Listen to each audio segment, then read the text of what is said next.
बसीरहाट भी टीएमसी जीतेगी, बसीरहाट की सीट। अच्छा, ममता बनर्जी को शुरुआत में हमने सुनाया था, प्रोफेसर मनोज, उस पर आप रिएक्ट करना चाहेंगे? जैसे कि अभी हिमांशु जी ने अनुमान भी लगा दिया पश्चिम बंगाल को लेकर। ममता बनर्जी ने ताजा बयान में कह दिया है, जय बांग्ला, सीपीएम को उखाड़ फेंका था, बीजेपी को भी उखाड़ कर फेंक देंगे।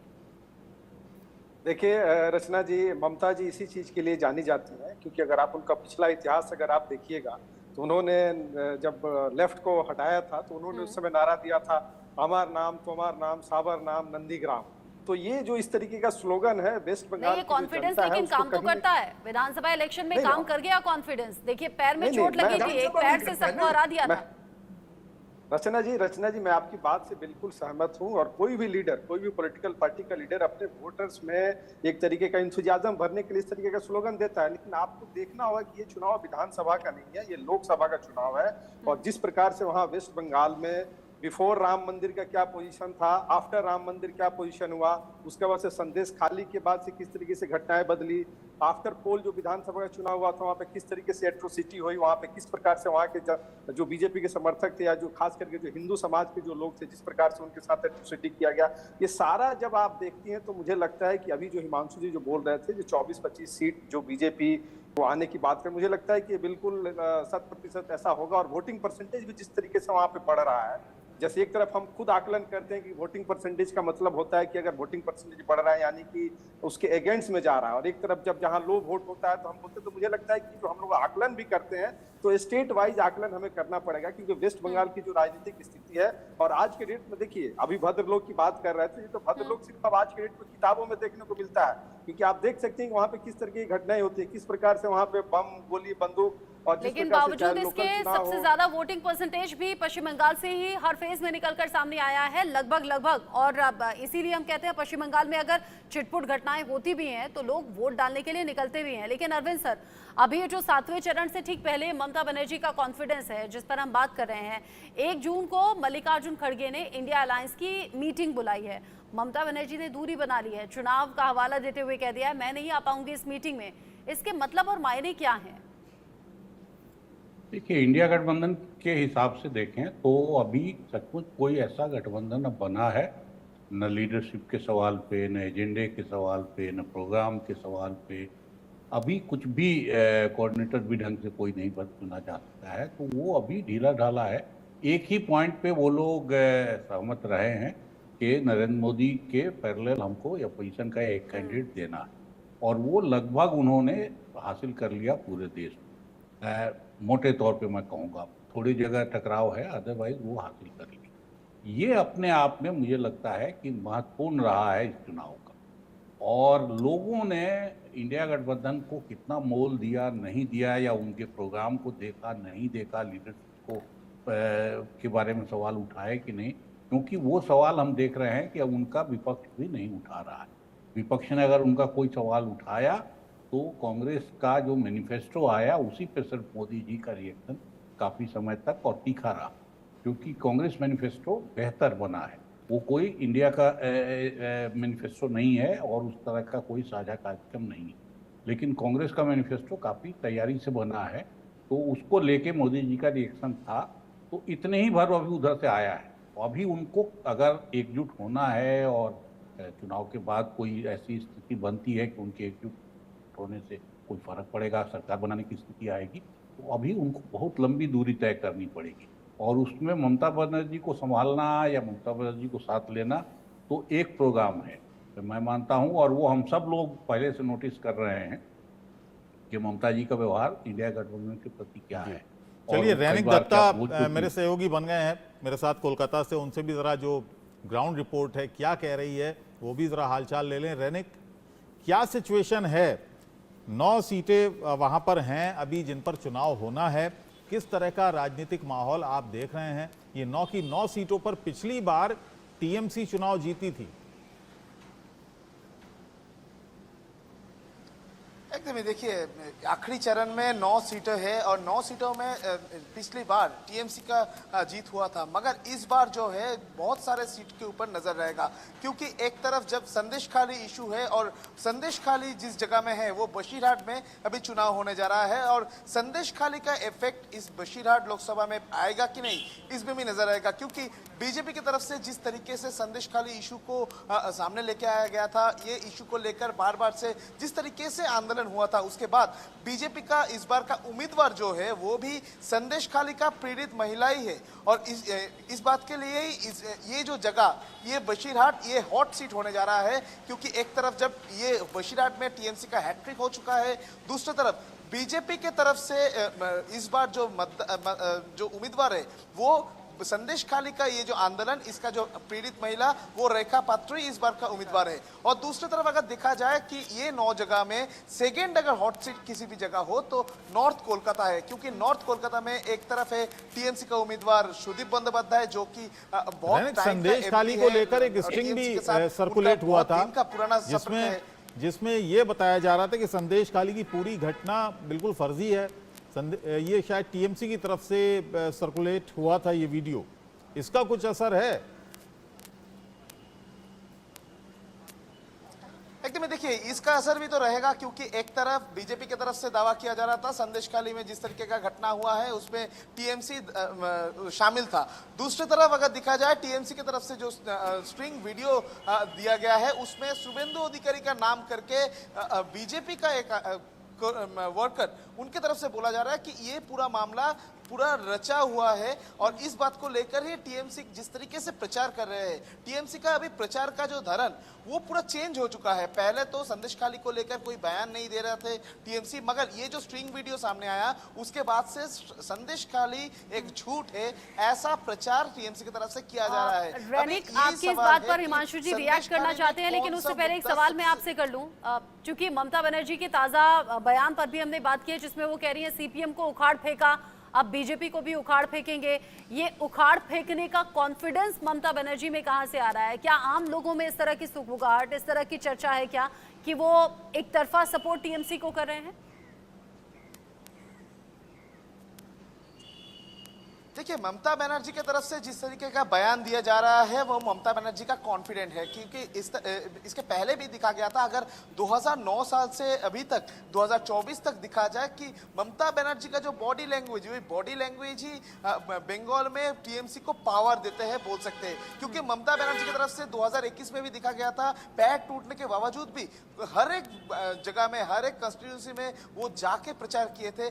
इस बार भी ममता बनर्जी ठीक चुनाव के पहले उनके सर में चोट लगा था, उसके बावजूद भी ममता बनर्जी की तरफ से हर एक जगह में 42 लोकसभा जो सीट है वो 42 लोकसभा सीटों में ही ममता बनर्जी की तरफ से प्रचार किया गया, और एक बार नहीं 2-3 बार करके ममता बनर्जी ने प्रचार किया। और ये जो 9 लोकसभा सीट में चुनाव होने जा रहा है इसमें भी ममता बनर्जी का वही प्रचार, वही कॉन्फिडेंट, वही तेवर दिखने को मिल रहा है। ममता बनर्जी का जो बॉडी लैंग्वेज ही एक कॉन्फिडेंट है, और ममता बनर्जी का चलिए मैं जल्दी से जरा सवाल ले लूं, पहले हिमांशु जी का जवाब ले लेते हैं, उसके बाद फिर उत्तर प्रदेश की बात करेंगे, 13 सीटों पर चुनाव होने हैं। हिमांशु जी। नहीं, पश्चिम बंगाल में जहां तक बशीरहाट का सवाल है ना, मैंने पहले भी बताया, फिर से बता रहा हूं, ये डेमोग्राफी का सवाल है। टीएमसी का आक्षेप क्या है, भाजपा का आक्षेप क्या है, वो सवाल ही नहीं है। वहां पर सीधा डेमोग्राफी का सवाल है। 9 में से 7 कॉन्स्टिट्यूएंसी के अंदर डेमोग्राफी इस प्रकार से है कि जहां पर हमेशा टीएमसी जो हमेशा माइनॉरिटी वोट्स को अपील करती आई है और माइनॉरिटी के वोट्स ले रही है, इसीलिए टीएमसी बहुत कॉन्फिडेंट है, और कोई गलत बात भी नहीं है इसमें। ये बड़ी सीधी सी बात है कि अगर आप उत्तर प्रदेश के हिंदू बहुल इलाकों में जाओगे तो भाजपा बड़ी कॉन्फिडेंट होती है। उसी हिसाब से पश्चिम बंगाल के बांग्लादेश से सटे हुए डिस्ट्रिक्ट की जो लोकसभा सीटें हैं वहां पर मुस्लिम बहुल आबादी की वजह से टीएमसी बहुत कॉन्फिडेंट है, और यही ममता दी की लास्ट राउंड की ये जो कैंपेनिंग है उसमें आपको दिखता है। जहां तक कलकत्ता की सीटों का सवाल है, मेरी छोटी सी एक टिप्पणी ये है कि ये सीएए ला के इन्होंने उसको एकजुट कर दिया। उस वोट में भी नाराजगी थी ममता के लंबे शासन से, लेकिन सीएए यहाँ उल्टा असर लग रहा है। अब फाइनल क्या होगा कहना मुश्किल है, लेकिन मुझे लगता है सीएए ने वहाँ काउंटर पोलराइजेशन करा दिया। अब कोई विरोध करेगा, कोई पक्ष में बोलेगा, लेकिन इसका जो असर है वो आम जनता पर किस तरीके से पड़ेगा, इसके लिए इंतजार हमें 4 जून का करना होगा। और 1 जून जो 7वां और आखिरी चरण है, उसको लेकर जोर आजमाइश सभी पार्टियों की चल रही है। और इसी 7वें और आखिरी चरण में प्रधानमंत्री नरेंद्र मोदी की सीट पर भी इलेक्शन है, यानी कि यूपी के वाराणसी में भी इलेक्शन है। रौनिक, आपका शुक्रिया। एक रिपोर्ट हम देख लेते हैं, फिर मेहमानों का रुख करेंगे।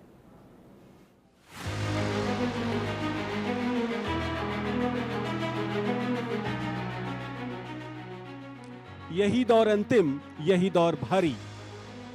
7वां चरण, बदले समीकरण। 57 सीटों पर संग्राम, 904 उम्मीदवार। लोकसभा चुनाव अब फाइनल और अंतिम दौर में पहुंच चुका है। लोकसभा चुनाव के 7वें चरण में 8 राज्यों की 57 सीटों पर 1 जून को वोटिंग होनी है। इस फेज में 904 उम्मीदवारों की किस्मत दांव पर लगी है। प्रधानमंत्री नरेंद्र मोदी की वाराणसी सीट पर परीक्षा होनी है। इसके अलावा पश्चिम बंगाल में ममता बनर्जी के सियासी वारिस माने जाने वाले अभिषेक बनर्जी की डायमंड हार्बर पर और लालू प्रसाद यादव की बेटी मीसा भारती की पाटलिपुत्र सीट पर कड़ी परीक्षा है। लोकसभा चुनाव के 7वें और अंतिम चरण में 57 सीटों पर चुनाव हैं। इसमें बिहार, चंडीगढ़, पंजाब, हिमाचल प्रदेश, झारखंड, उड़ीसा, उत्तर प्रदेश और पश्चिम बंगाल की सीटों पर चुनाव होगा। उत्तर प्रदेश की 13 सीटों पर 144 प्रत्याशी मैदान में हैं। बिहार की 8 सीटों पर 134 उम्मीदवार, उड़ीसा की 6 सीटों पर 66, झारखंड की 3 सीटों के लिए 52, हिमाचल प्रदेश की 4 सीटों के लिए 37, पश्चिम बंगाल की 9 सीटों के लिए 124 और चंडीगढ़ की 1 सीट पर 19 उम्मीदवार अपनी किस्मत आजमा रहे हैं। और अगर पश्चिम बंगाल की सीटों की ही बात करें तो इस चरण में 9 सीटों पर चुनावी समीकरण देखने को मिल रहे हैं, जिसमें कोलकाता उत्तर, कोलकाता दक्षिण, डायमंड हार्बर, जादवपुर, दमदम, बारासात, बसीरहाट, जयनगर और मथुरापुर सीट है। 7वें चरण में सियासी समीकरण। 7वें चरण की जिन 57 सीटों पर 1 जून को चुनाव है, 2019 में उन सीटों पर बीजेपी का प्रदर्शन काफी अच्छा रहा था। पिछले चुनाव में इन 57 सीटों में से बीजेपी ने 25 सीटें जीती थी, तो कांग्रेस को सिर्फ 8 सीटों से संतोष करना पड़ा था। इसके अलावा जेडीयू को 3 सीटें मिली थी, अपना दल को 2 सीटें मिली, शिरोमणि अकाली दल को 2 सीटें, आम आदमी पार्टी 1, बीजेडी 2, जेएमएम 1 सीट और टीएमसी 9 सीटें जीतने में कामयाब रही थी। बीजेपी नेतृत्व वाली एनडीए 32 सीटें जीतने में कामयाब रहा, जबकि यूपीए को 9 सीटें ही मिली और अन्य दलों को 14 सीटें मिली थी। बहरहाल पश्चिम बंगाल को लेकर बीजेपी इस बार किसी भी तरह की कोई भी कोताही बरतने को राजी नहीं है। बीजेपी ने पश्चिम बंगाल में हर वो मुद्दा भुनाया है जिससे उसे चुनावी फायदा मिल सके। साथ ही पिछले 5 साल के दौरान बीजेपी पश्चिम बंगाल में ममता सरकार को लगातार अलग अलग मुद्दों पर घेरती रही है और संदेश खाली की घटना के बाद बीजेपी ने पश्चिम बंगाल के लोगों के दिल में जगह भी बनाई है। Bureau report, India news.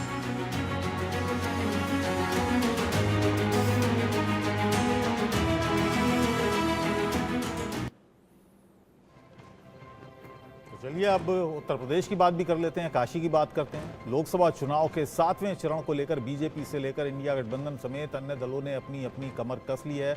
आज समाजवादी पार्टी के अध्यक्ष अखिलेश यादव, कांग्रेस सांसद राहुल गांधी, पीएम मोदी के संसदीय क्षेत्र वाराणसी में उन्होंने एक रैली को संबोधित करने तीनों जा रहे हैं।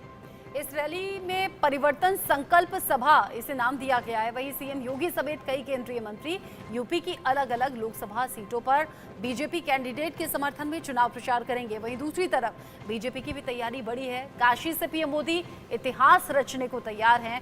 मोदी मैजिक के जरिए बीजेपी 10 लाख वोट का लक्ष्य लेकर चल रही है। किस्सा कुर्सी का में समझेंगे 7वें चरण में क्या है पूर्वांचल का समीकरण।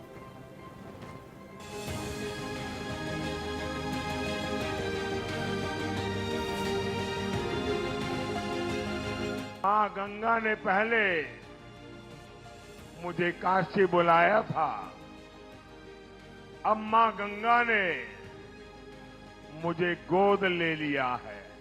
काशी, देवों के देव महादेव की नगरी, वो काशी जिसे मोक्ष की नगरी कहा जाता है। वहीं राजनीति की बिसात पर काशी से ही पूर्वांचल का चुनावी समीकरण सेट होता है। इस बार यहां से पीएम मोदी बड़ी लकीर खींचने की राह पर हैं। पीएम मोदी काशी यानी कि वाराणसी से जीत की हैट्रिक के साथ पूर्व प्रधानमंत्री जवाहरलाल नेहरू और इंदिरा गांधी की कतार में आ जाएंगे। इन दोनों ने यूपी के निर्वाचन क्षेत्र से 3 बार चुनाव जीतने का रिकॉर्ड बनाया था। प्रधानमंत्री रहते हुए नेहरू फूलपुर सीट से 3 चुनाव लगातार जीते। इंदिरा गांधी ने रायबरेली से यही रिकॉर्ड बनाया। हालांकि वो जीत की हैट्रिक नहीं लगा सकी थी, लेकिन पीएम मोदी के वाराणसी में कदम रखते ही यहां की पहले फिजा बदली और फिर राजनीतिक समीकरण। 2014 के आम चुनाव में पीएम मोदी ने वाराणसी में कहा, मुझे मां गंगा ने बुलाया है, जिसके बाद पीएम मोदी ने पहले 2014 और फिर 2019 में वाराणसी में रिकॉर्ड जीत हासिल की। पीएम मोदी को साल 2019 के आम चुनाव में 6,74,664 वोट मिले और अगर मत प्रतिशत की बात करें तो 63.9% है और जीत का मार्जिन रहा 4,79,000। वहीं आम चुनाव 2014 की बात करें तो पीएम मोदी को 5,81,022 वोट मिले और प्रतिशत रहा 56.5% और जीत का मार्जिन रहा 3,71,000। 2019 के चुनाव में पीएम मोदी ने समाजवादी पार्टी के शालिनी यादव को 4,79,505 मतों से पीछे छोड़कर जीत दर्ज की थी। ये वाराणसी में बीजेपी की सबसे बड़ी जीत थी। इस रिकॉर्ड को बीजेपी और बड़ा करना चाहती है और यही वजह है कि पीएम मोदी इस चुनावी साल में 4 बार काशी पहुंचे। पीएम मोदी 4 बार काशी आए, जनसभाएं की, खुली जीप में चले, लोगों से सीधे संवाद किया, बीजेपी की पॉलिसी पहुंचाने की कोशिश की। काशी में पीएम मोदी ने खुली जीप में जनसभाएं की और लोगों से सीधे संवाद किया। लोगों के बीच बीजेपी की पॉलिसी पहुंचाने की भी शानदार कोशिश हुई। और चलिए अब आपको वाराणसी सीट के वो समीकरण समझाते हैं जिसे साधने की कोशिश बीजेपी कर रही है। यहां मुस्लिम 13% है, जनरल 32%, दलित 18%, ओबीसी 36% और अन्य जातियां 1% हैं। वहीं वोटर संख्या की बात करें तो करीब 19,62,000 यहां पर वोटर्स हैं, जिसमें महिला वोटर्स 8,79,000 और पुरुष वोटर्स हैं 10,65,000। वाराणसी में जनरल, ओबीसी और दलित वोटर का आंकड़ा बड़ा है और इसीलिए पीएम मोदी वाराणसी के मन से कई बार अपने आप को ओबीसी कह चुके हैं। वहीं राजनीति के जानकारों की माने तो इस बार भी काशी में प्रधानमंत्री नरेंद्र मोदी की तीसरी जीत पक्की है। यदि लोकसभा चुनाव 2019 की बात करें तो पीएम नरेंद्र मोदी 4,79,000 वोट से जीते थे और वोट इन्हें मिले थे 6,74,000 और वोट प्रतिशत रहा था 63.6% और जीत का मार्जिन रहा था 4,79,000। वहीं समाजवादी पार्टी की उम्मीदवार शालिनी यादव को 1,95,000 वोट मिले थे और वोट प्रतिशत रहा था 18.4%। और इस बात में दम इसलिए भी है क्योंकि साल 2019 में काशी से पीएम मोदी को 6,74,000 वोट मिले थे। पीएम के वोट का प्रतिशत 63.6% था, जबकि पीएम के खिलाफ चुनावी मैदान में समाजवादी पार्टी की उम्मीदवार शालिनी यादव को 1,95,000 वोट मिले थे और ये वोट का 18.4% था। वहीं इस बार पीएम मोदी के खिलाफ काशी में बीएसपी ने बड़ा चुनावी दांव चला है। बीएसपी पूर्वांचल की राजनीति के बड़े चेहरे अतहर जमाल लारी को चुनाव लड़वा रही है। काशी के 13% मुस्लिम वोटर को साधते हुए बीएसपी इंडी गठबंधन को डेंट पहुंचा रही है। पोलराइजेशन रोकने के लिए अजय राय ने कांग्रेस के पुराने मुस्लिम नेताओं को एक्टिव किया है। एक फैक्ट ये भी है कि वाराणसी में कांग्रेस और बीजेपी को 7 बार सांसद बनाने का मौका मिला है। यह अकेली सीट ऐसी है जहां समाजवादी पार्टी या बीएसपी का कभी कोई कैंडिडेट नहीं जीता। और अगर इस बार के मुकाबले की यहाँ बात नहीं की जाए तो बात अधूरी रह जाएगी। इस बार काशी में नरेंद्र मोदी और अजय राय आमने सामने हैं और साथ ही बीएसपी से अतहर जमाल लारी भी यहाँ से उम्मीदवार हैं। अजय राय काशी से पिछले 3 बार से चुनाव लड़ रहे हैं। वो हर बार तीसरे पायदान पर रहे हैं। बीजेपी की स्ट्रैटेजी जीत का रिकॉर्ड बनाने की है। पार्टी सिर्फ यूपी नहीं बल्कि देश में बड़ी जीत दर्ज करना चाहती है। मोदी यहां से 2 बार बड़े अंतर से चुनाव जीत चुके हैं। 2014 में वो 3,71,000 वोट से जीते। वहीं 2019 में हार जीत का मार्जिन 4,79,000 था। अब पार्टी 5 से 6 लाख वोट से जीत दर्ज करना चाहती है और काशी में नई इबारत लिखना चाहती है।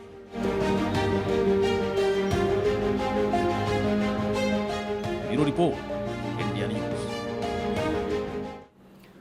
तो जीत को और ज्यादा ऐतिहासिक बनाने की तैयारी है और इसको लेकर बात करेंगे। दिल्ली से आनंद सिंह हमारे साथ में जुड़ गए हैं, वाराणसी से आकाश यादव हमारे साथ हैं, यूपी से लखनऊ से हमारे साथ में रवि भी जुड़े हुए हैं। उन सभी से हम बात करेंगे। सबसे पहले आकाश, मैं आपका रुख कर रही हूँ वाराणसी, जहां पर 2014 में किस्मत आजमाई, 2019 में कॉन्फिडेंस और ज्यादा बढ़ गया और अब 2024 में तैयारी है इस जीत को ऐतिहासिक बनाने की, 10 लाख के अंतर से जीतने की।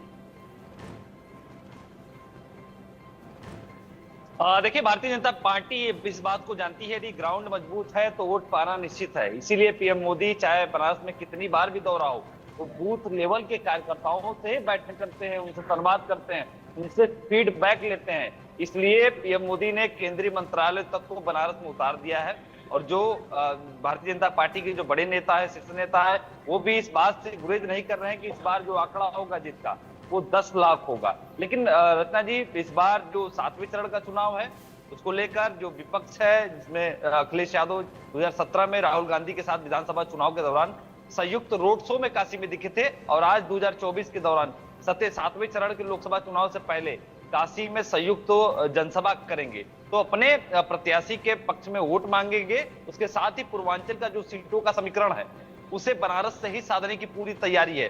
कहा जाता है ना, जो पूर्वांचल जीत लिया वो यूपी फतेह कर लिया, और इसीलिए पूर्वांचल पे पूरी ताकत, चाहे भारतीय जनता पार्टी की कह ले या 13 सीटें बड़ी महत्वपूर्ण हैं, पूरी ताकत पूर्वांचल। आनंद, आप बताएं किस तरह की तैयारियां दोनों खेमों की तरफ से हैं? इन 13 सीटों पर किस तरह के जोर आजमाइश चल रही है?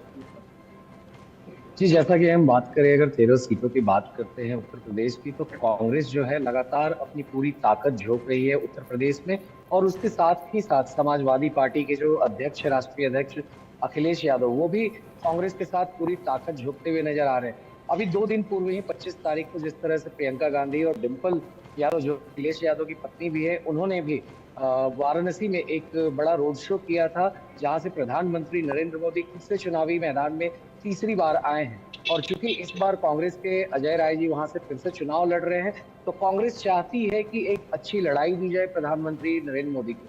तो ऐसे में ही आज अखिलेश यादव और राहुल गांधी फिर से एक जो है ज्वाइंट पब्लिक मीटिंग वहां पे करेंगे वाराणसी में, और ऐसा कहा भी जा रहा है कि रवि मेरे साथ लखनऊ से बने हुए हैं और उत्तर प्रदेश की राजनीति को, पूरे इलाके को पूरे बहुत अच्छे तरह से डिस्क्राइब कर सकते हैं। रवि, एक चीज बताइए, इस चुनाव में, लोकसभा चुनाव में, अगर उत्तर प्रदेश का जब जब जिक्र आता है तो मायावती, बीएसपी का कहीं कोई जिक्र नहीं हो रहा है। इस बार मायावती, उनकी पार्टी बीएसपी अकेले चुनाव मैदान में है, उसके कारण क्या है उन पर हम नहीं जाते हैं। तरह तरह के कयास लगाए जा रहे हैं कि वो बीजेपी के दबाव में है, बीजेपी ने तमाम दबाव उन पर बनाया कि गठबंधन ना करें, वो एक अलग पहलू है। लेकिन इस चुनाव में क्या रोल रहने वाला है मायावती का, बीएसपी का? क्या उसका जो कोर वोट है वो उसको मिलेगा? देखिए, कुछ घटनाक्रम अभी हाल फिलहाल में जो हुए हैं उसको लेकर जो विपक्ष का जो अलायंस है, अगर उसमें समाजवादी पार्टी की बात करें या कांग्रेस की बात करें, तो बीच में जिस तरीके से जो घटनाक्रम हुआ है उसमें समाजवादी पार्टी, कांग्रेस तरफ से बीएसपी को लेकर जरूर ये निशाना साधा गया कि वो बीजेपी के साथ मिली हुई है, और इस तरीके के बयान भी सामने आते रहे। हालांकि जिस तरीके से अलायंस होने से पहले जो बयान सामने आ रहे थे, चाहे हम समाजवादी पार्टी की बात करें, कांग्रेस की बात करें, तो कांग्रेस तरफ से लगातार ये उम्मीद जताई जा रही थी कि अगर बीएसपी के साथ में आती है तो कहीं ना कहीं ये जो विपक्ष का गठबंधन है वो बेहद ही मजबूत होगा। लेकिन बसपा प्रमुख मायावती ने जन्मदिन के दिन जिस तरीके से बैठक की, बैठक के बाद साफ कर दिया कि वो अकेले ही चुनावी मैदान में जाएंगे, यानी कि बीएसपी अकेले ही लोकसभा का चुनाव, आम चुनाव है वो लड़ेंगे, और जिसके बाद साफ कर दिया। हालांकि कांग्रेस पार्टी ने काफी समय तक इंतजार किया है इस बात का कि शायद बीएसपी है वो साथ में आ सकती है तो एक मजबूती होगी, लेकिन समाजवादी पार्टी ने भी कहीं न कहीं इंतजार कराया काफी लंबे समय तक, जिसके बाद फिर ये सीटों का बंटवारा हुआ, ऑलरेडी छूट के चली गई। हालांकि अगर पिछले चुनाव की बात करें तो पिछले चुनाव में 2019 में जिस समाजवादी पार्टी इस बार आपको क्या लग रहा है, संक्षेप में बताइए, उनका वोट, उनका जो कोर वोटर है वो उनको वोट देगा इस बार?